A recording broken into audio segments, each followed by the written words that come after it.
Assalamualaikum warahmatullahi wabarakatuh. Apa kabar kalian semua? Semoga kita sehat selalu dan selalu berada di dalam lindungan Allah Subhanahu wa Ta'ala.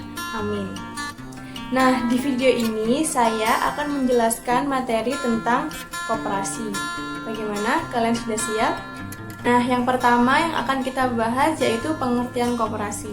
Jadi pengertian koperasi secara umum adalah suatu badan usaha yang dibentuk dan dijalankan oleh anggotanya untuk memenuhi kebutuhan baik di bidang ekonomi, sosial, maupun budaya. Nah, untuk pengertian koperasi menurut Bapak Koperasi Indonesia, yaitu koperasi adalah sebuah usaha bersama yang bertujuan untuk memperbaiki nasib penghidupan ekonomi dengan cara tolong-menolong. Nah, ayo di sini siapa yang tahu siapa itu Bapak Koperasi Indonesia? Ya, betul. Bapak Koperasi Indonesia kita adalah Bapak Muhammad Hatta atau yang biasa disebut dengan Bung Hatta. Nah, selanjutnya pengertian koperasi menurut UU Nomor 25 Tahun 1992 yaitu badan usaha yang beranggotakan orang-orang atau badan hukum koperasi dengan melandaskan kegiatannya pada prinsip koperasi sekaligus sebagai gerakan ekonomi rakyat yang berdasarkan pada asas kekeluargaan.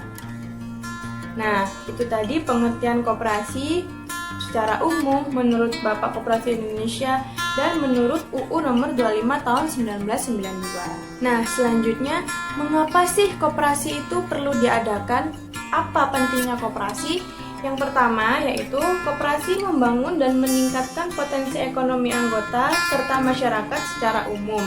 Dengan demikian, kesejahteraan sosial dapat terwujud. Nah, yang kedua, koperasi itu berperan aktif dalam meningkatkan kualitas hidup anggota serta masyarakatnya secara umum. Yang ketiga, koperasi memperkuat perekonomian rakyat sebagai pondasi bagi kekuatan dan ketahanan ekonomi nasional. Dan yang terakhir, mewujudkan sekaligus mengembangkan perekonomian nasional yang lebih baik dengan usaha bersama yang berdasar pada asas kekeluargaan dan demokrasi ekonomi.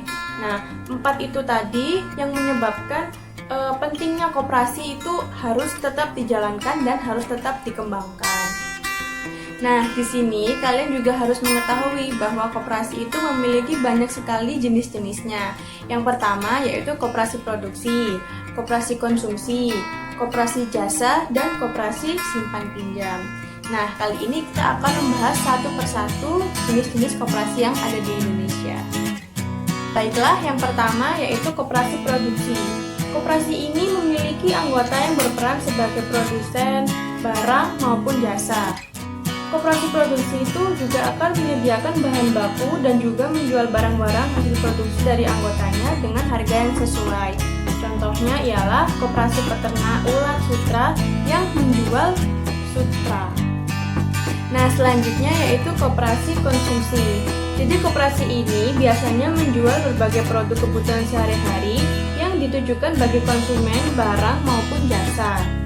Biasanya pembeli produk yang dijual adalah anggota koperasi sehingga harga barang yang dijual dapat dikatakan lebih murah dibandingkan dengan toko biasanya. Contohnya ialah koperasi karyawan atau kopkar. Baiklah, selanjutnya yaitu koperasi jasa. Dan koperasi ini tuh memfokuskan kegiatannya pada layanan atau jasa bagi para anggota koperasi dan masyarakatnya. Contohnya itu ialah jasa asuransi. Nah, jenis koperasi yang terakhir yaitu koperasi simpan pinjam. Koperasi ini dikenal sebagai koperasi kredit yang bertujuan untuk mengakomodasikan kegiatan simpan pinjam anggotanya. Anggotanya dapat meminjam dana dalam jangka pendek dengan syarat mudah serta bunga yang rendah dibandingkan kita meminjam di bank. Nah, jika kita menjadi anggota koperasi, tentunya kita memiliki hak dan kewajiban yang kita dapatkan. Nah, hak untuk menjadi anggota koperasi yang pertama, menghadiri, menyatakan pendapat, dan memberikan suara dalam rapat anggota. Memilih dan atau dipilih menjadi pengurus, meminta diadakan rapat anggota menurut ketentuan-ketentuan dalam anggaran dasar, mengemukakan pendapat atau saran-saran kepada pengurus di luar rapat anggota, baik diminta ataupun tidak diminta, dan yang terakhir memanfaatkan koperasi dengan mendapatkan pelayanan yang sama antar sesama anggota. contoh hak dari anggota koperasi. Nah, untuk kewajiban anggota koperasi, yang pertama pastinya mematuhi anggaran dasar dan anggaran rumah tangga koperasi serta semua keputusan yang telah disepakati bersama dalam rapat anggota. Selanjutnya, berpartisipasi dalam kegiatan usaha yang diselenggarakan oleh koperasi, dan yang terakhir mengembangkan dan memelihara kebersamaan atas asas kekeluargaan. Nah, selanjutnya yaitu prinsip koperasi. Jadi yang pertama, prinsip koperasi itu keanggotaan bersifat sukarela dan terbuka. Jadi maksudnya setiap anggota yang akan mendaftarkan diri menjadi anggota koperasi itu atas dasar keinginan sendiri tanpa ada paksaan dari pihak manapun. Nah, untuk pengawasan oleh anggota diselenggarakan secara demokrasi. Anggota berpartisipasi aktif dalam kegiatan ekonomi koperasi, pemberian balas sisi sesuai modal, ini berupa SHU, jadi semakin banyak atau semakin besar jasa, baik itu uang maupun tenaga, yang diberikan oleh anggota, otomatis SHU yang diberikan juga akan semakin besar. Nah, selanjutnya, koperasi merupakan badan usaha swadaya yang otonom dan independen. Koperasi menyelenggarakan pendidikan dan pelatihan yang bertujuan untuk meningkatkan kualitas anggota koperasi agar koperasi tetap dapat bertahan seiring dengan perkembangan zaman. Dan yang terakhir yaitu koperasi memperkuat gerakan dengan bekerja sama. Nah, itulah tadi prinsip koperasi yang ada di Indonesia. Nah, selanjutnya kita akan membahas tentang modal koperasi. Jadi, modal itu digunakan untuk membeli barang dagangan atau alat-alat produksi pada koperasi. Jadi, modal koperasi itu ada dua, modal internal dan modal eksternal. Nah, yang pertama yaitu modal internal terdiri dari simpanan pokok, simpanan wajib, simpanan sukarela, dan dana cadangan. Nah, jadi simpanan pokok itu adalah modal yang harus dibayarkan pada saat kita mendaftar menjadi anggota koperasi. Nah, simpanan ini tidak bisa diambil selama dia menjadi anggota koperasi. Besarnya pun juga telah disepakati atau telah ditentukan. Selanjutnya yaitu simpanan wajib. Nah, simpanan wajib itu yaitu modal atau iuran yang harus dibayarkan setiap bulannya.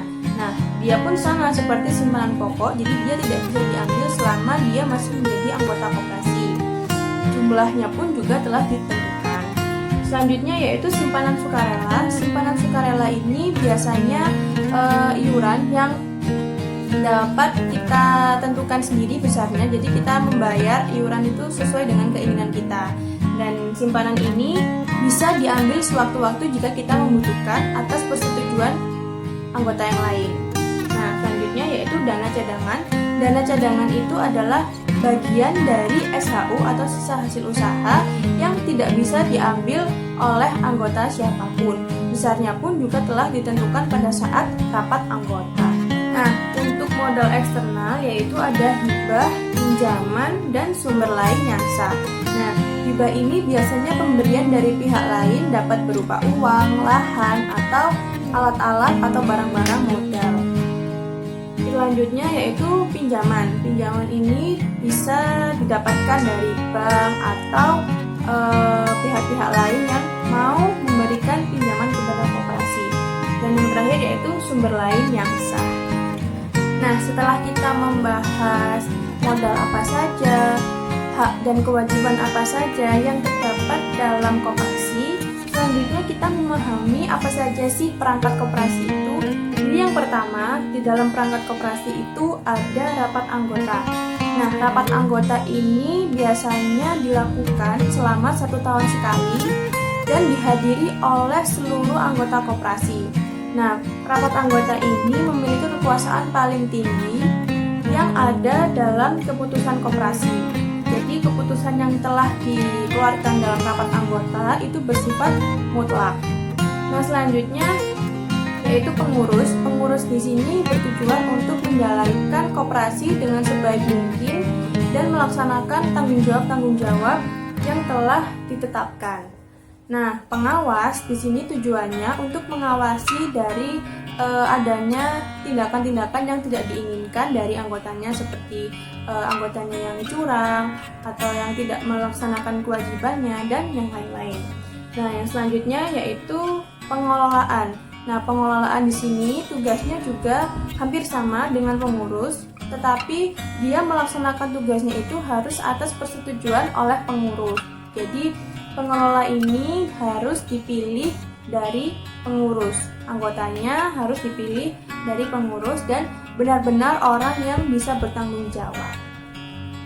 Baiklah, itu tadi penyampaian materi dari saya tentang koperasi. Semoga kalian paham, semoga kalian dapat dengan mudah memahami apa yang telah saya sampaikan. Tetap semangat, tetap belajar, jaga kesehatan, dan semoga kita semua tetap selalu berada di dalam lindungan Allah Subhanahu wa Ta'ala. Terima kasih. Wassalamualaikum warahmatullahi wabarakatuh.